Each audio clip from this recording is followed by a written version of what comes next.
Hey guys, welcome to the sideboard here for the SCG Columbus Open. I'm Ken Crocker here with our 2015 Players Champion, hockey enthusiast, DJ extraordinaire. Keep going. I like this. SCG Open winner, Magic Streamer. Magic Streamer. Bassist and Teach Me Human. I had no idea what you just said. Jim Davis, everyone. Jim Davis. Bass player and Teach Me Human. Okay, bass player. Nice plug. It was a good plug. Just keep plugging stuff. Let's go. All right. Forget the deck. We can't do that. No, we're here for the deck. No one tech. wants to see the deck. No, everyone wants to see this All right, deck maybe they want to because see the you deck. took the time to register a Frontier Bivouac deck.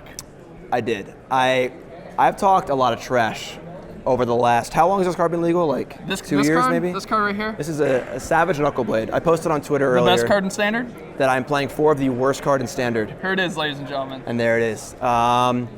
Yeah, I've always felt Temur decks are really, really bad. The card's actually like good. Yeah. But like It's it's a a trap. For 3. Right. It's an offensive with some bonuses. It's basically an offensive, but Right. better. Sort of, yeah. Yeah. And then, but the problem is the cards around it are usually really, really bad, so it's kind of a big trap. So we tried to mitigate that this time. No, I fell in the trap. Oh, I just straight into the trap? Just sprung the trap.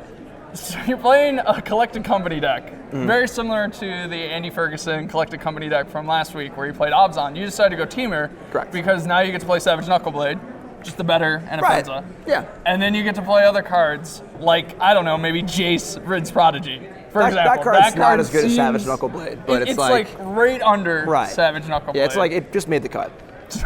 In Temur, there's not enough good cards to play, so you got to play some average ones like. You gotta play Jace. some average ones like Yeah. Jace. I mean, he's just an O2. Right. I mean, so Can't even attack with it. You can actually. so what? Why did you decide to play this? So I saw the Abzan Company deck, and the mana was like a little wonky. You had like the black-white 2-drop, and like some of the removal was awkward. There was 4 Dramoka's Command in the deck, right? Sure. And it just seemed like that's a card you really kind of have to be like ahead in tempo to play. Okay. But like it seemed like the deck wasn't really curving out great because there were so many 3s. Yeah. And like I was worried that like I think you'd want a removal spell to cast before you cast your creatures. Sure. Before you cast your company. We saw it a lot of times that he just had Dramoka's Command in hand, but no Right. creatures, and you can't really go like Collected Company into Dramoka's Command Correct. that easily. Right. And then like later in the game it's harder to cast because your opponent has mana open for removal. So that card seemed a little sketchy to me. And it just seemed like we were just trying to decide what colors you can play instead. Sure. I was looking at doing like a Jeskai green sort of Jeskai thing, green. where kind of Jeskai splashing for company. Sure. Where we'd have Knuckleblade and Mantis Rider and company, and then mostly just Jeskai All cards. the cards. But they're only going to get 2-drops Okay. because you're base blue-red at that point. Yeah. I was considering like Frostwalker or some crazy stuff, but that was a little. I'm pretty sure if you had Frostwalker in this deck, it would be as Temur as possible. It's true. It's So- true. Ferocious. But yeah. So we decided just to go Get that Temur. stubborn denial in there. This card's really, really, So really, Matter really Shaper, new Eldrazi. good. Really good.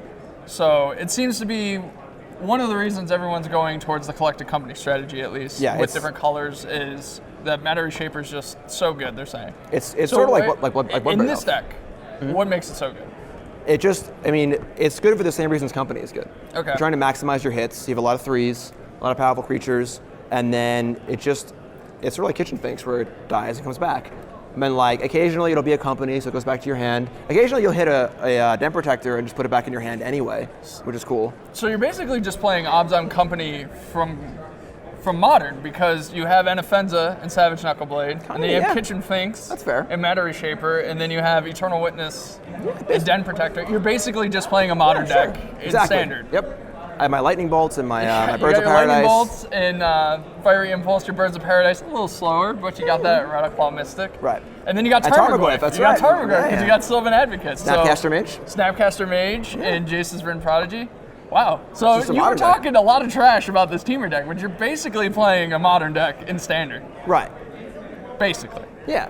And we even have a pretty good mana base. You have the fetch lands. Pretty good. I mean, you have the Frontier Bivouac. Yeah, we are playing Bivouac, unfortunately. So that's but good. We have some But creature you are- lands. Yes, you got some of the creature lands. You're only playing 1 Wandering Fumarole, but you're Right. playing 4 Lumbering Falls. Right. Obviously, the green's more important. You're pretty much base green. So. Yeah, it's important to have a green or blue on turn 2 for a Jace or the green 2-drops. So. Sure. And then you're running 9 of the Pain lands, and I assume that's so you can cast your Matter Shaper pretty Right. easily. So like Yavimaya Coast and Shivan Reef end up being tri-lands essentially for their 2 respective colors and colorless. Then we have 1 Battlefield Colorless Forge. is not a color. So what is it called? It's just colorless. It's not a color. Okay, so 2 colors and a not color. Okay, there we go. Okay. There we go. And then we have Battlefield Forge, which is a dual land for red or mountain. not a color, or white if you want to like trick your opponent It's a a little bit. colorless mountain. Right. Okay. Painful. That makes sense. Painful mountain. It's a painful mountain. Yeah. And then you have the Cinderglade, you know. Sure. You It got actually isn't very good in this deck, honestly, because it's usually tapped, but it's just a fetchable duel, so it's a fine. fetchable duel that you're going to need every once in a while. And then the sideboard, you got your stereotypical kind of red, bluish sideboard where you got a bunch of removal. You got Radiant Flames, which doesn't work with colorless because it's not a color. Actually, I kind of wanted to do that in the last game, so I had a Jason play, and I wanted to be able to cast Radiant Flames for 1. For 1. Against the tokens. So just colorless. But I didn't have the proper pain lands in play, so Yes. we couldn't pull off the one point Radiant But you can Flames. make it go from anywhere from 1 to 3 in this deck. Right. So that's Not 0, though. Not 0. That'd be tough. Not possible. Yeah. Even though you have a colorless mountain. Right. Okay. It'd be difficult. And then you have your counter magic, Disdainful Stroke, Dispel. We've all heard about these. Right. Well, the real question I got here is you have 1 natural state, which is basically Nature's Claim. So once again, we're back to modern. Sure, of course. But what exactly are you bringing this for? It's kind of just a hedge card, honestly. I mean, like the Silk Wrap decks, Silk Wrap and Stasis Snare are both good against me because they're very good against Matter Reshaper, good against Death Mist Raptor, and just like a good one of. I mean, it's cool to flash back with Jace. It's a good tempo play. If they Silk Wrap your creature, you can get it back at the end of the turn. Sort of just like catch-all. Honestly, like the Temur colors don't offer a ton in the way of sideboard cards. So I want to kind of have some niche cards that were good in certain situations. So is that the point for the Rending Volleys too? Basically, yeah. Because, Rending Volley's going to kill a Monster Mentor. I know we're playing a modern deck, but Twin got banned. So you don't need the They Rending banned Volley. Twin? They banned Twin. So you don't need the Rending Volleys anymore. That's awkward. Yeah. It's true. All right, well, maybe we'll throw those out. But yeah, I mean, the volleys are good against Ojtai, Montessori Mentor, Mantis Rider. Again, kind of looks like a niche card that's very good at what it does, but not like, I'm not going to board it in every round. But because the sideboard cards aren't super good, it's good to have some niche cards. And also, you can't really take too many creatures out of the deck because the company... Your companies will be bad. The company puts a lot of deck building restrictions on you where you need to play creatures that cost 3 or less, and you need to play impactful creatures, and you can't play a lot of spells. Sure. So it's a little awkward that my sideboard's all spells. So you have a lot of spells, but you can't afford to bring a lot of them in.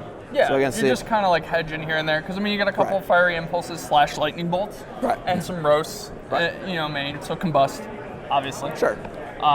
So here's the question: do you recommend this deck for the Pro Tour? Because Modern Pro Tour is coming up, Modern Regionals, #SCG Regionals is coming up. Yeah, you could throw. So you got this Modern deck, yeah, playing in Standard. Do you suggest it?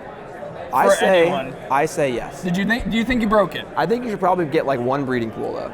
1 breeding pool? Just so your foothills can get the green. I mean the blue. That's all probably. But otherwise, I think the deck's pretty good as is. No changes need to be made. Basically, a little bit of a mana base. Yeah, like always, the mana base could be better. Sure. But I can see this deck doing some serious damage at the Pro Tour. Yeah. Well, you heard it here first. Jim Davis broke the Modern and Standard format with that card right there. Jim, thanks for taking the time to size in for the sideboard. Really appreciate it. Definitely. And check out a stream at Jim Davis MTG on Twitch. Another plug from Jim Davis, ladies and gentlemen. All right, you guys stay tuned for more Standard action here in Columbus.